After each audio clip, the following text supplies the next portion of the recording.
With strike-related delays pushing back this year's ceremony, the stars of the small screen had plenty of time to plan their looks for the Primetime Emmys. Yet, these outfits still didn't make the best impression.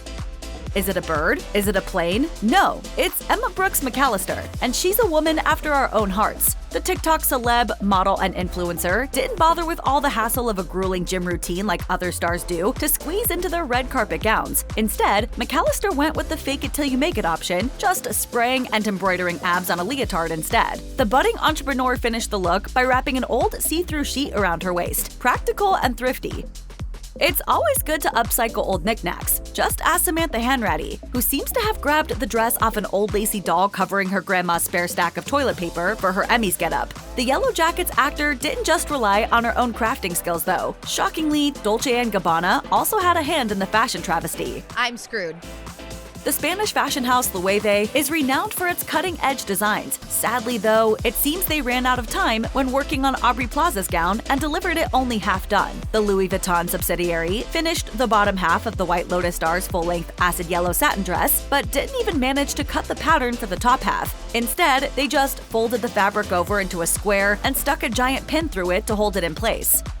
Fashionistas worldwide have been hailing the return of the Timberlake Spears early noughts double denim travesty for over a year now. However, it's unlikely anybody will be ushering in a double leather era anytime soon. Nobody warned Tyler James Williams, though. The Everybody Hates Chris actor rocked a snazzy leather suit on the red carpet, and it definitely made him stand out from the crowd, but for all the wrong reasons. Leather causes heat and friction when worn, resulting in sweat breakouts. However, Williams carefully reduced the risk of perspiration by ditching his shirt. Natasha Lyonne drew inspiration from her daughter Doe's favorite Disney flick for her Emmys ensemble. The poker-faced star went full-on Little Mermaid for the Emmys red carpet. Lyonne was clad in a silver mesh floor-skimming Schiaparelli number. The long-sleeved dress was semi-transparent, so to save her blushes, the crafty comedian spray-painted a couple of oyster shell silver and stuck them on her chest. Lyonne dyed her trademark auburn hair a brighter, deeper red shade to ensure she captured Ariel in her full glory. Usually when you order from Louis Vuitton, you're guaranteed flawless design and unparalleled dressmaking. Ali Wong clearly wasn't so lucky though. The baby cobra comedian was sent a Frankenstein frock cobbled together from a bunch of old fabric cuts that were covering the Hello Designers' floor. I love this look. Thank you so much! This is Louis Vuitton. The lower half of Wong's dress comprised some bright blue floral material left over from the 1970s. Meanwhile, the top half was made of a sparkly silver-sequined bustier with black see-through mesh tacked onto it. Kathryn Hahn seems to have dug deep into the Dior costume archives to find her Little House on the Prairie getup. Sadly, it was pretty beaten up after all those years in storage, and poor Hahn had to make do with a tattered and frayed black chiffon rag tied around her neck. Miss Plum would never approve. She would likely have something to say about Hahn's see-through velvet and lace skirt too, not to mention her totally transparent front ruffled blouse.